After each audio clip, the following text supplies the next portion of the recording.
Pada video kali ini, kita akan membahas salah satu jenis soal UTBK, yaitu soal PCK pilihan ganda kompleks. Pada jenis soal ini, kakak dapat memilih beberapa jawaban yang menurut kakak merupakan jawaban yang tepat. Langsung saja kita bahas soal yang pertama. Bu Najwa akan menyampaikan materi pembelajaran untuk menghargai budaya lokal. Pada pembelajaran tersebut, Bu Najwa menggunakan model pembelajaran Project Based Learning. Bu Najwa telah menentukan kelompok yang disesuaikan dengan gaya belajar peserta didik. Setiap kelompok akan diberikan tugas sesuai dengan gaya belajarnya. Kelompok 1 dengan gaya belajar visual, kelompok 2 dengan gaya belajar kinestetik, dan kelompok 3 dengan gaya belajar auditori. Jika Bu Najwa akan menentukan kegiatan untuk kelompok dengan gaya belajar auditori, maka tugas yang sebaiknya dipilih Bu Najwa adalah... Nah, perlu diperhatikan, jika kakak menemukan soal yang opsi jawabannya kotak-kotak seperti pada soal ini, kakak itu bisa memilih lebih dari satu jawaban. Kita langsung bahas saja. Siswa dengan tipe belajar auditori itu lebih banyak mengandalkan indera pendengarannya untuk menangkap informasi. Siswa dengan gaya belajar ini akan lebih mudah mempelajari suatu materi dengan mendengarkan suara guru ketika menjelaskan materi tersebut. Nah, sesuai dengan penjelasan dari gaya auditori tersebut, kita akan lihat jawaban mana yang sesuai dengan konteks soal. Opsi yang pertama yaitu membuat mind map. Tentunya ini cocoknya untuk gaya belajar visual, bukan untuk auditori. Selanjutnya, membuat infografis. Ini juga cocoknya untuk gaya belajar visual. Selanjutnya, membuat poster. Ini juga termasuk untuk gaya belajar visual. Opsi selanjutnya yaitu membuat video. Nah, kegiatan ini cocok untuk gaya belajar auditori, sehingga opsi ini merupakan jawaban yang tepat. Opsi terakhir yaitu membuat podcast. Kegiatan ini juga cocok gaya belajar auditori. Jadi kesimpulannya, pada soal ini terdapat dua jawaban, sehingga kakak perlu memberi dua tanda centang pada jawaban membuat video dan membuat podcast. Oke, selanjutnya kita bahas soal yang kedua. Pada proses pembelajaran di kelas, Ibu Jihan menerapkan model pembelajaran problem-based learning. Mayoritas peserta didik di kelas memiliki kebutuhan belajar secara audiovisual. Media pembelajaran yang dapat dimanfaatkan guru agar sesuai dengan kebutuhan peserta didik tersebut adalah... Kita langsung menuju pembahasannya. Kata kunci pada soal yaitu mayoritas peserta didik memiliki kebutuhan belajar audiovisual, sehingga media pembelajaran yang tepat digunakan itu adalah media audiovisual. Media audiovisual itu sendiri adalah media yang mengandung unsur suara dan gambar, seperti rekaman video, film, slide suara, dan lain sebagainya. Oke, dari pembahasan tersebut kita lihat opsi jawabannya. Opsi pertama yaitu menayangkan video pembelajaran.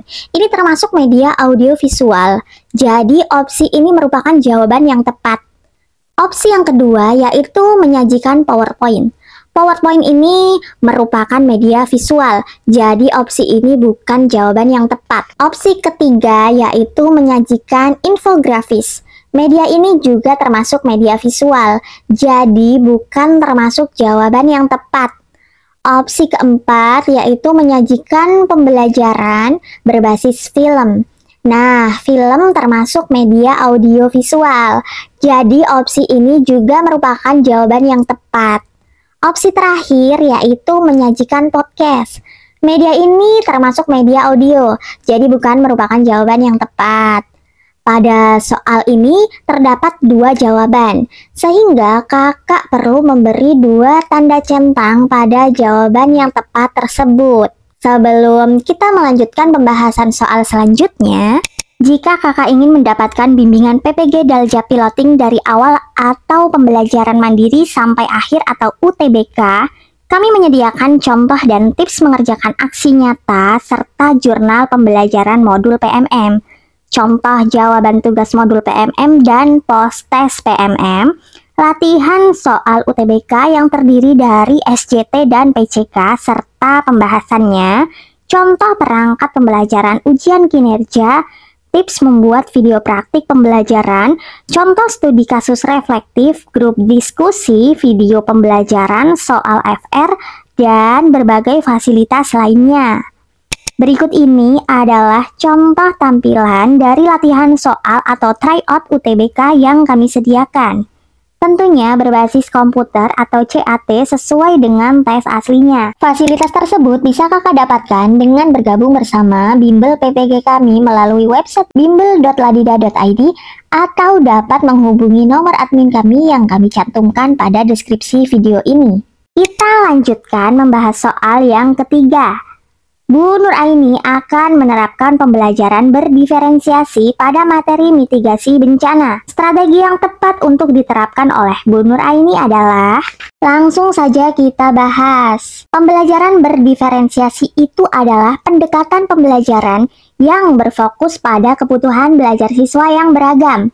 Terdapat 3 jenis diferensiasi yang dapat diterapkan, yaitu diferensiasi konten, proses, dan produk. Untuk penjelasan masing-masing jenis diferensiasi tersebut, pasti kakak-kakak semua sudah mengetahuinya. Kita lihat opsi yang pertama, menggunakan berbagai sumber bacaan. Ini termasuk diferensiasi konten, sehingga merupakan jawaban yang tepat. Opsi yang kedua yaitu melakukan berbagai strategi pengelompokan siswa. Ini termasuk diferensiasi proses, sehingga juga termasuk jawaban yang tepat. Opsi yang ketiga yaitu memvariasikan media pembelajaran yang digunakan. Ini termasuk diferensiasi konten, sehingga termasuk jawaban yang tepat. Opsi yang keempat, yaitu memberikan tugas yang lebih banyak untuk murid-murid yang memiliki kemampuan tinggi. Nah, ini bukan termasuk pembelajaran berdiferensiasi, sehingga ini adalah jawaban yang salah. Opsi terakhir yaitu meminta siswa menunjukkan pemahaman dalam satu cara. Ini juga bukan termasuk pembelajaran berdiferensiasi dan merupakan jawaban yang salah.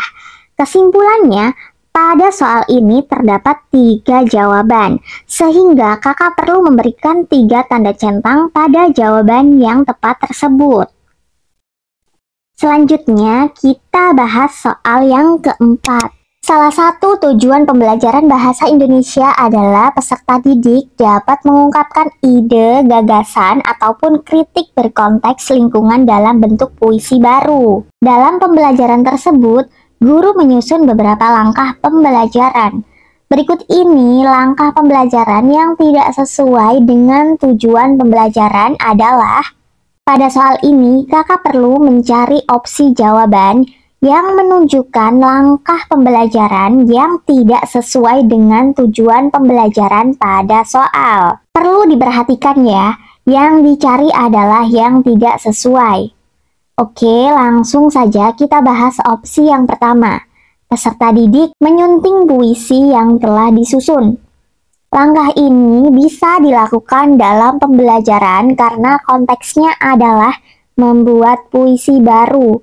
Pada opsi ini, produk akhirnya adalah puisi baru hasil suntingan. Opsi ini sesuai dengan tujuan pembelajaran pada soal dan bukanlah jawaban yang kita cari. Karena yang ditanyakan pada soal adalah langkah yang tidak sesuai tujuan pembelajaran. Opsi yang kedua yaitu peserta didik mengamati lingkungan di sekitar sekolah. Karena konteksnya tentang lingkungan, jadi langkah ini bisa diterapkan untuk mencari inspirasi dalam membuat puisi baru. Opsi yang ketiga yaitu menyimak penjelasan ciri-ciri puisi baru melalui video. Konteks pada soal adalah membuat puisi baru. Apakah harus dijelaskan tentang ciri-ciri puisi baru? Pastinya sudah dijelaskan pada pertemuan sebelumnya. Jika kompetensinya adalah menulis puisi, ya langkah pembelajarannya harus tentang menulis puisi saja. Jika tentang teknik menulis puisi mungkin masih sesuai. Tetapi kalau penjelasan terkait ciri-ciri puisi baru ini tidak sesuai. Jadi opsi ini termasuk jawaban yang tepat karena tidak sesuai dengan tujuan pembelajaran pada soal. Opsi yang keempat yaitu peserta didik mencari ide penulisan puisi. Karena kompetensinya adalah menulis puisi, ya jelas peserta didik perlu menemukan ide untuk menulis puisi. Sehingga opsi ini sesuai dengan tujuan pembelajaran. Opsi yang kelima yaitu peserta didik merangkai kata-kata dalam bentuk kalimat indah. Ini juga merupakan tahapan dalam menulis puisi dan sesuai dengan tujuan pembelajaran. Jadi kesimpulannya, pada soal ini hanya terdapat satu jawaban, sehingga kakak hanya perlu memberi satu tanda centang pada jawaban yang tepat tersebut. Jika kakak ingin selalu mendapatkan informasi terbaru, silahkan bergabung dengan grup diskusi khusus PPG Dalja Piloting dan follow channel WhatsApp PPG Dalja Piloting yang linknya kami sertakan pada deskripsi video ini atau pada bio akun ini. Terima kasih.